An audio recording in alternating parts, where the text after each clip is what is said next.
Éric Coquerel est notre invité dans La Politique, c'est clair. Bonjour et bienvenue. Vous êtes président de la Commission des Finances de l'Assemblée des députés insoumis de Seine-Saint-Denis. Il y a pas mal de mesures qui ont été annoncées là par Sébastien Lecornu ces derniers jours, des mesures sur le pouvoir d'achat.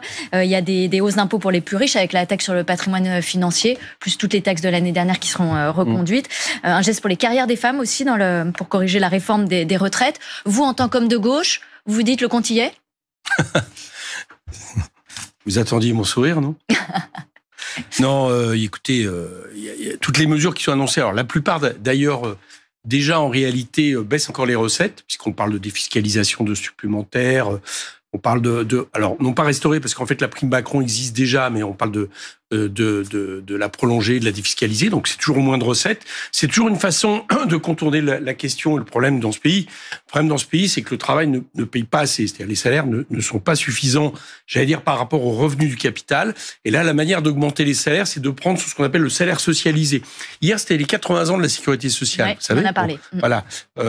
Et les 80 ans de la sécurité sociale, tous ceux qui, en réalité, proposent, pour augmenter le salaire sur la fiche de paye, de prendre sur le salaire brut, c'est-à-dire sur le salaire socialisé, en réalité, cassent la sécurité sociale. Parce que ces cotisations, c'est ce que les travailleurs, en 46, ont décidé de mettre en commun pour pouvoir assurer la santé, les retraites, etc. Donc pour augmenter les salaires, il faut produire plus, alors ?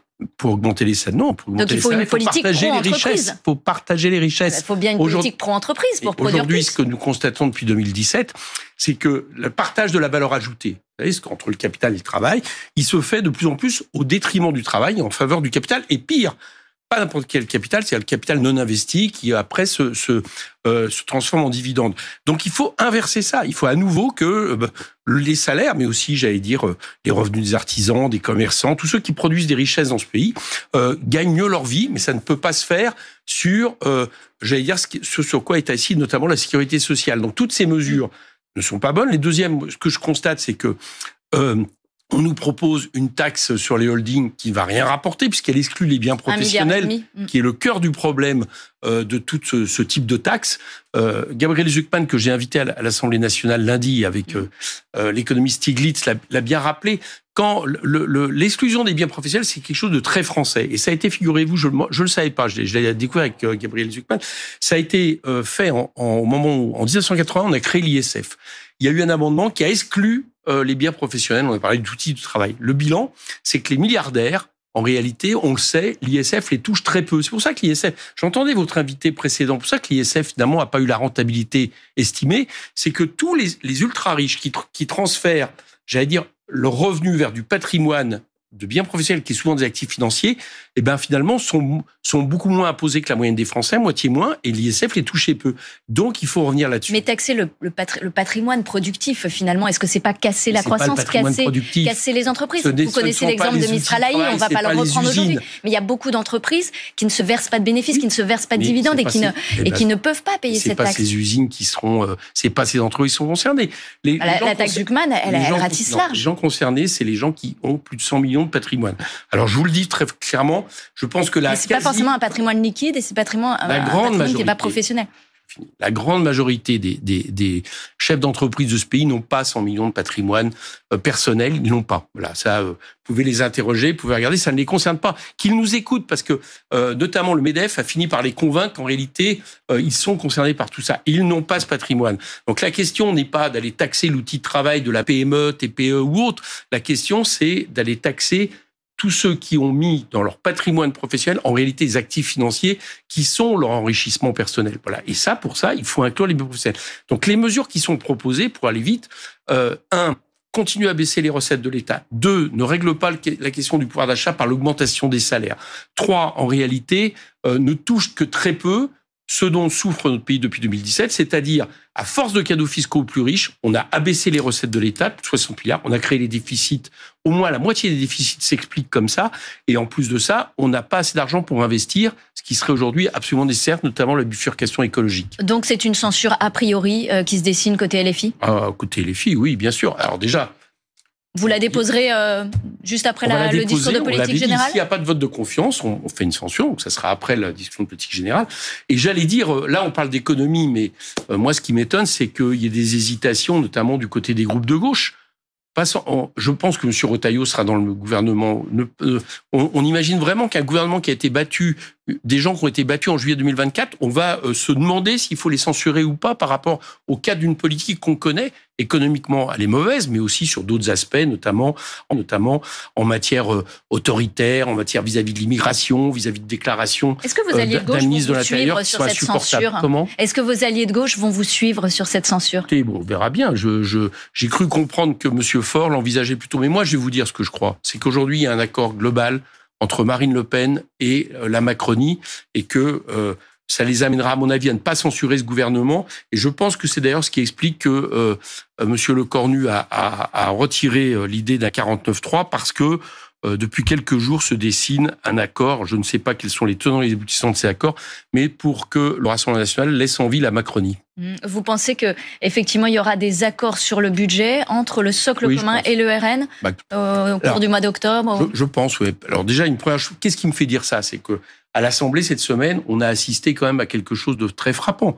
Sous couvert de faire rentrer des vice-présidents au bureau de l'Assemblée nationale parce que ça aurait été plus correct, proportionnel au niveau de la représentation démocratique, vous connaissez tout le discours, on a assisté pendant 2 jours à un accord global entre le Rassemblement national et la Macronie qui a permis à la Macronie de récupérer des postes de président de commission qui leur avaient échappé la dernière fois alors qu'il n'est que s'ils étaient face à la gauche et face à l'opposition républicaine avec Lyotte, ils étaient minoritaires, donc c'est le RN qui leur a permis d'être élus, de récupérer le poste de rapporteur général que M. de Courson détenait, qui est et maintenant c'est M. Philippe Juvin. Donc tout ça, c'est un accord global. Je ne sais pas quels sont... Ils n'ont pas revendiqué le poste de la Commission des Finances. Vous ne pouvez pas, figurez-vous, parce que le poste de la présidence de la Commission des Finances, c'est un poste qui est dans l'opposition. Alors, il aurait fallu que la Macronie non seulement vote, ce qui est quand même jusqu'à maintenant n'a pas été fait sauf l'année dernière, mais en plus vote RN. Je pense que là, j'allais dire l'alliance aurait été un peu trop frappante et trop et non assumable pour la Macronie. Mais ce qu'ils ont fait, clairement, il y a un accord. Je pense que la prolongation, ça sera le budget, mais on va bien voir, on va vite le savoir en fait. C'est étonnant quand même pour un parlementaire, alors qu'on refuse d'utiliser le 49.3, de refuser de débattre. Ah mais on va débattre. Qui vous a dit qu'on va pas débattre ? Si vous voulez censurer directement. Mais on va censurer parce que le discours de politique générale, on a les éléments déjà là qui sont sur la table. Oui, mais là, on sait bien qu'il ne change pas de politique économique. Tous les accords sont ouverts dans l'hémicycle s'il n'y a pas de 49.3. On sait bien qu'ils ne changent pas de politique. Ils vont présenter un discours de politique générale. Et vous verrez que dans ce discours de politique générale, lien toujours avec le RN, vous verrez que le Premier ministre, je vous le parie, va parler d'AME, par exemple, à réviser qui est une des marottes du Rassemblement national. Je pense qu'il va envoyer des signaux pour permettre au Rassemblement national de surtout ne pas voter la censure. Mais là, tel qu'aujourd'hui se préfigure le budget, c'est un budget qui ne va pas beaucoup changer de celui de M. Bayrou. Donc déjà, c'est un argument pour le censurer. Je vous en ai donné d'autres. Certains ministres qui sont dedans. Et à mon avis, tout homme de gauche ne peut pas ne pas censurer un gouvernement dans lequel vous avez des ministres de l'Intérieur qui parlent de français de papier. Mais souvenez-vous, l'année dernière, quand il y avait ce débat sur le budget, c'est un budget de gauche qui aurait pu sortir s'il n'y avait pas eu de 49.3. Donc je vous dis, pourquoi ne pas y aller ? Parce que nous avons eu l'exemple de l'année dernière. L'année dernière, nous savons très bien, nous avons effectivement modifié ce budget. Ça s'est amené en 49.3. Nous avons fait un budget, il y a eu le 49.3. Mais alors, dans ce qui est présenté aujourd'hui, vous le savez, on a 70 jours pour voter le budget, pas plus. On est en retard, c'est-à-dire qu'il va être transmis à l'Assemblée le 13. Donc on va être vraiment aux limites. Le gouvernement, si jamais il ne débouche pas sur l'accord qui, à mon avis, est sous-jacent avec le Rassemblement national, il a la possibilité, si les 70 jours sont dépassés, de passer tout ça par ordonnance. C'est-à-dire le budget sera passé sans vote par ordonnance, qui équivaut au 49.3. Et je pense que M. Lecornu sait très bien qu'il a cette planche de rattrapage derrière. Et ça ne tient qu'à vous, de tenir les délais et de vous mettre d'accord entre vous. Bien sûr, ça tient qu'à nous. Donc on peut aussi décider qu'on n'amende plus, par exemple, le budget, pour que ça passe. Parce que passer un budget à partir du moment où vous avez des délais qui sont extrêmement raccourcis, c'est effectivement compliqué.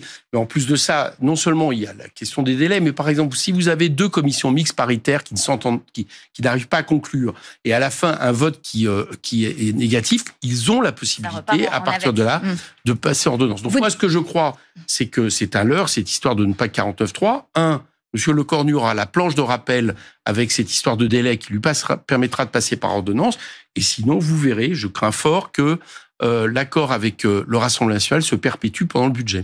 Vous dites qu'il y a un accord avec le RN et le socle commun, mais il y a eu un accord entre la gauche et le RN sur la suspension de la réforme des retraites, sur la taxe Zuckman l'année dernière, puisqu'elle a été adoptée dans l'hémicycle. Donc ça veut dire que vous non plus, ça vous gêne pas de temps en temps de faire des accords avec le RN? Non, il n'y a pas eu d'accord avec le RN là-dessus. On a mis des textes, le RN a choisi de les voter. Ce que je constate aujourd'hui, c'est que manifestement, le Rassemblement national, que ce soit sur les postes de commission ou, on va le voir, sur les censures, choisit aujourd'hui de laisser se perpétuer une politique macroniste. Bon, voilà, c'est tout. C'est pas la même chose que, j'allais dire, quand vous avez une opposition qui soumet des textes et le fait que le RN vote ces textes de l'opposition. Il n'y a jamais eu d'alliance entre nous pour nous répartir les postes à l'Assemblée. On était même contre le fait qu'ils aient des vice-présidents au bureau. Très rapidement, un sondage Odoxa dans le Figaro montre que le front anti-LFI serait plus fort que le front anti-RN. Vous l'expliquez comment? Un rejet de Jean-Luc Mélenchon? Non, je fais pas les remarques au niveau des sondages.